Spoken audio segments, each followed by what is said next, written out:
بسم اللہ الرحمن الرحیم۔ قانون کی ہم ٹاپک پڑھ رہے تھے، قانون کی حکمرانی، رول آف لا۔ تو قانون آپ کو پتہ ہے کہ جو انسان قانون کو فالو نہیں کرتے، لا کو فالو نہیں کرتے، جو معاشرہ لا کو فالو نہیں کرتا، وہ کبھی بھی کامیاب نہیں ہوتا۔ تو اسلامی نظام کے اہم کی خوبی ہے قانون کی حکمرانی۔ اب اسلام کے نظام کی بنیاد بھی اس تصور پر رکھی گئی کہ قانون کا سرچشمہ اللہ تعالیٰ ہے۔ قرآن اور رسول صلی اللہ علیہ وسلم قانون کی بنیاد ہیں۔ بادشاہ اور غلام قانون کی نظر میں برابر ہیں۔ یا یوں کہا جا سکتا ہے کہ اسلام کے نظام میں جمہوریت کی روح موجود ہوتی ہے۔ تو حکمران کو باہمی مشوروں کے ذریعے فیصلوں کا پابند کرے کہ جمہوریت کی مہر لگا دی گئی۔ شرط یہ ہے کہ تمام فیصلے قرآن اور سنت کے روشنی میں ہوں۔ تو اسلام میں معاشرے میں جمہوریت کو فروغ حاصل ہوتا ہے، عوام کے حقوق کا خیال رکھا جاتا ہے، انہیں مساوی درجہ دیا جاتا ہے اور وہ قانون کے دائرے کے اندر رہ کر زندگی گزارتے ہیں۔ قانون کی نظر میں سب برابر ہوتے ہیں، اس میں رنگ و نسل، ذات پات، زبان، بنیاد کی کوئی تمیز روا نہیں رکھی جاتی۔ اس کے بعد آپ کا اگلا ٹاپک ہے اخوت اور مساوات۔ اسلامی معاشرے میں اخوت اور مساوات کو خاص اہمیت حاصل ہے۔ مدینہ منورہ میں جب اسلامی حکومت قائم ہوئی تو اس میں اخوت اور مساوات مثالی تھی۔ آج بھی اسلامی معاشرے میں اخوت و بھائی چارہ مساوات کا تقاضا کرتا ہے، جو مواخات مدینہ میں نظر آئی تھی۔ مواخات مدینہ آپ کو پتہ ہے، جب مکہ سے مسلمان ہجرت کر کے مدینہ آئے تو حضور پاک صلی اللہ علیہ وآلہ وسلم نے مہاجرین اور انصار کو، جو ہجرت کر کے آئے تھے مہاجرین اور جو مدینہ کے رہنے والے تھے انصار، ان سب کو آپس میں بھائی بھائی بنا دیا۔ تو اسلام سے پہلے اصول کی شدید کمی تھی اور لوگ ایک دوسرے کی جان کے دشمن تھے، لیکن مدینہ کی ریاست کے وجود سے حضور پاک صلی اللہ علیہ وسلم نے حقوق العباد پر عمل کرتے ہوئے یتیموں، بیواؤں اور ناداروں پر شفقت کرنے کی تلقین کی۔ تو حضور پاک صلی اللہ علیہ وسلم نے حقوق العباد پر عمل کرتے ہوئے کیا کرنے کی تلقین کی؟ اس میں ہم کہیں گے یتیموں، بیواؤں اور ناداروں پر شفقت کرنے کی تلقین کی۔ آپ صلی اللہ علیہ وسلم نے لوگوں کو زندگی بسر کرنے کا ضابطہ دیا تاکہ لوگ آپس میں محبت سے رہیں اور معاشرے میں بھائی چارے اور مساوات کی فضا قائم ہو۔ آپ نے زکوٰۃ اور خیرات کا نظام قائم کیا اور سود کو حرام قرار دیا، کیونکہ اسلام میں لوٹ کھسوٹ کی یعنی ان چیزوں کی کوئی گنجائش نہیں۔ اب یہاں پہ ہمارا شارٹ کوسچن بنے گا، اخوت کس بات کا درس دیتی ہے؟ تو اخوت اس بات کا درس دیتی ہے کہ آپس میں برادرانہ تعلقات ہونے چاہیے تاکہ کسی کے حقوق چھینے نہ جا سکیں، نہ ہی کوئی کمزور پر ظلم کرے۔ حضور پاک صلی اللہ علیہ وسلم کا ارشاد ہے، ایک مسلمان دوسرے مسلمان کا بھائی ہے، وہ اس کے ساتھ دھوکہ نہیں کرتا اور اس کے ساتھ خیانت نہیں کرتا اور اس کی غیبت نہیں کرتا۔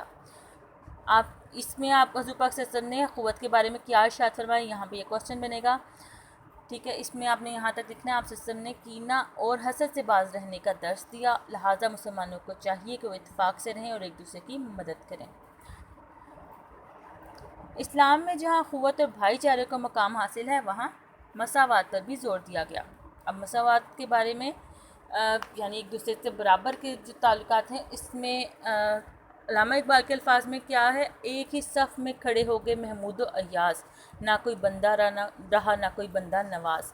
اب محمود و ایاز، محمود بادشاہ تھا اور ایاز اس کا غلام، یعنی ایک ہی صف میں، یعنی جب نماز پڑھتے ہوئے وہ ایک ہی صف میں کھڑے ہوئے، بادشاہ بھی اور غلام بھی، تو کوئی بھی بندہ یعنی کوئی بھی سب برابر ہو گیا اللہ تعالیٰ کی نظر میں، نہ کوئی بادشاہ رہا نہ کوئی غلام، کیونکہ اسلام میں اونچ نیچ کا کوئی بھی تصور نہیں ہے۔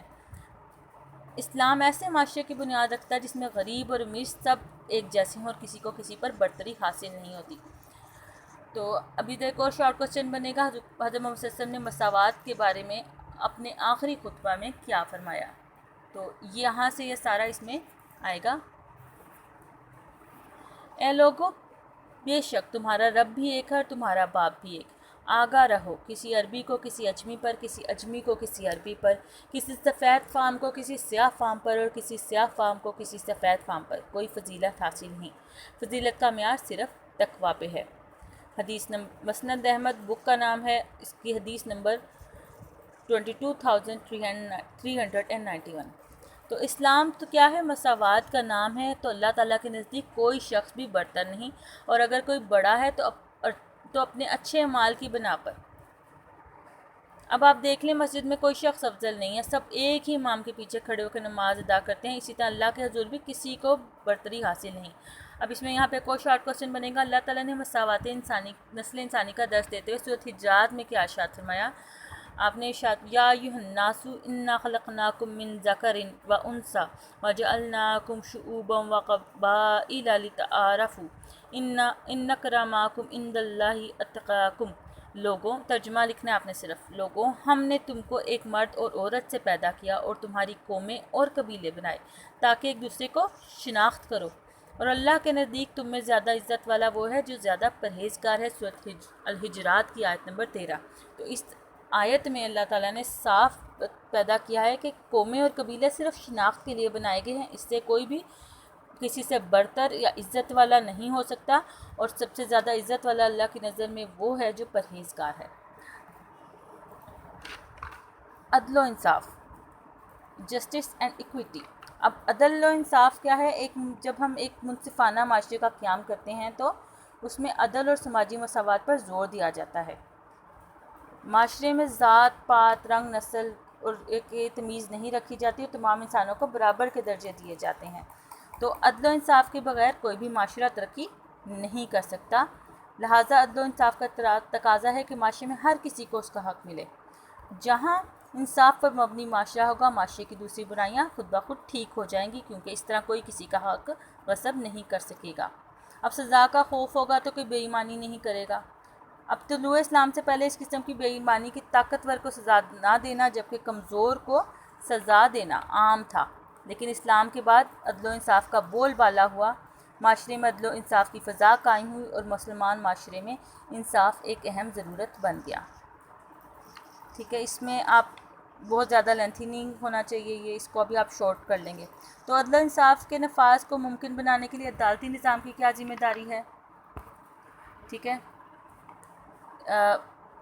آزاد عدالتوں کا آزاد ہونا چاہیے، ججوں پر دباؤ نہیں ہونا چاہیے، قانون کا اطلاق سب پر ہونا چاہیے، اور امیر اور غریب سب کو لیے ایک ہی سزا ہو، سب کو ایک جرم کے مطابق سزا ہو، یہ نہ ہو کہ امیروں کے لیے کوئی اور قانون اور غریبوں کے لیے کوئی اور قانون۔ تو حضور پاک صلی اللہ علیہ وسلم نے کیا فرمایا اس بارے میں کہ جو قوم عدل و انصاف کو ترک کر دیتی ہے، تباہی اور بربادی اس کا مقدر بن جاتی ہے۔